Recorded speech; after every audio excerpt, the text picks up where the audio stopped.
જાણો ભગવાન શ્રી કૃષ્ણ દ્વારા કહેવાયેલ ખુશીનું રાજ। વાંચી લ્યો પછી ક્યારેય દુઃખ નહીં આવે। જાણો ભગવાન શ્રી કૃષ્ણ દ્વારા કહેવાયેલ ખુશીનું રાજ। મિત્રો, આજે કોઈ એવો મનુષ્ય નહીં મળે કે જેને કોઈ ચિંતા ન હોય, જેના જીવનમાં કોઈ દુઃખ ન હોય।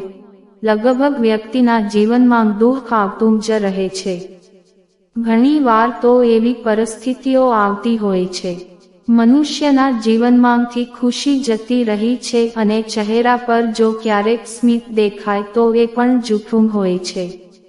પરંતુ મિત્રો, ખુશ રહેવાથી આપના મગજની કામ કરવાની શક્તિ બમણી થઈ જાય છે।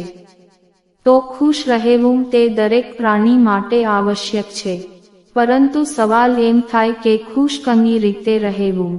મુશ્કેલ સમયને પણ ખુશી કઈ રીતે વિતાવો તેના માટે શ્રી કૃષ્ણ ભગવાને પોતે કહેલી એક વાત છે, તમે કોઈ પણ પરિસ્થિતિમાં કઈ રીતે ખુશ રહી શકો। જો તમે પણ તમારા જીવનમાં હંમેશા ખુશ રહેવા માંગો છો તો અમારો આ લેખ જરૂર વાંચજો। આટલી વાતો યાદ રાખશો તો જીવનમાં ક્યારેક દુઃખી નહીં થાવ, હંમેશા સુખી રહેશો। તમે બીજાને બદલવાનો પ્રયત્ન બંધ કરી દો અને તેના બદલે પોતાના પર ધ્યાન કેન્દ્રિત કરો। જ્યારે તમે બીજા જેવા હોય તેવા જ તેને સ્વીકારી લો। જ્યારે તમે સમજો કે દરેક વ્યક્તિ પોતાના વિચારો અનુસાર સાચો છે, જ્યારે તમે કોઈ પણ સંબંધથી કંઈ મેળવવાની ચાહ ઓછી કરી દો અને માત્ર આપવાનું વિચારો, જ્યારે તમે સમજી જાવ કે તમે જે કંઈ પણ કરો છો તે તમારા પોતાની શાંતિ માટે કરો છો, ત્યારે તમે લોકોની સામે એ સિદ્ધ કરવાનું બંધ કરી દો કે તમે કેટલા બુદ્ધિમાન છો। જ્યારે તમે કોઈ અન્ય પાસેથી તેની સ્વીકૃતિ લેવાનું બંધ કરો, જ્યારે આપણે આપની તુલના કોઈ અન્ય વ્યક્તિ સાથે કરવાની બંધ કરી, જ્યારે તમને તમારી જરૂરિયાત અને ઈચ્છાઓ વચ્ચેનું અંતર ખબર પડી જાય, જ્યારે તમે તમારી ચાહતો એટલે કે ઈચ્છાઓ છોડવા માટે તૈયાર થઈ જાઓ, જ્યારે તમે તમારી ખુશીને સાંસારિક વસ્તુઓથી જોડવાનું બંધ કરી દો, ત્યારે સમજી લેવું કે તમે સંપૂર્ણ રીતે પરિપક્વ છો।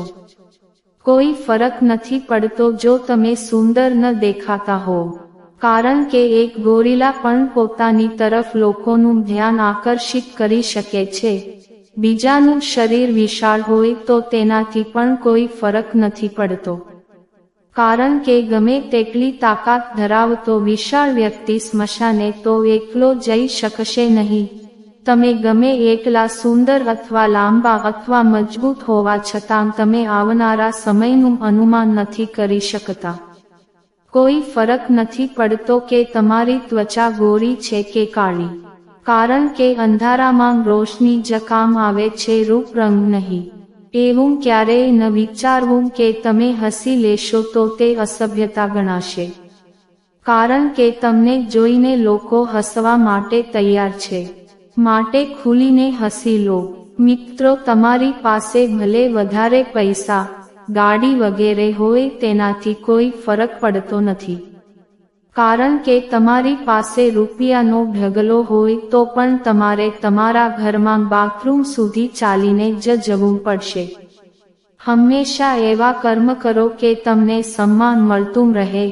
બીજા પ્રાણીઓ જરૂરિયાત મુજબ જીવે છે, જ્યારે મનુષ્ય એક તૃષ્ણામાં જીવે છે। માટે બધું હોવા છતાં પણ મનુષ્ય દુઃખી છે।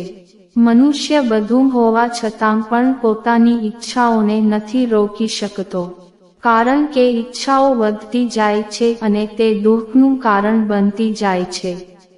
દુનિયામાં બે પ્રકારના લોકો હોય છે, એક એ જે તક મળતા સાથ છોડી દે છે અને બીજા એ જે સાથ આપવા માટે હંમેશા તક શોધતા રહે છે। સારા માણસો સાથે સંબંધો રાખો તો જીવન પણ સાર્થક લાગશે। મિત્રો, આ લેખ તમને જરા પણ પસંદ આવ્યો હોય તો તેને શેર જરૂર કરજો અને અમારી ચેનલને સબસ્ક્રાઇબ કરવાનું ભૂલતા નહીં।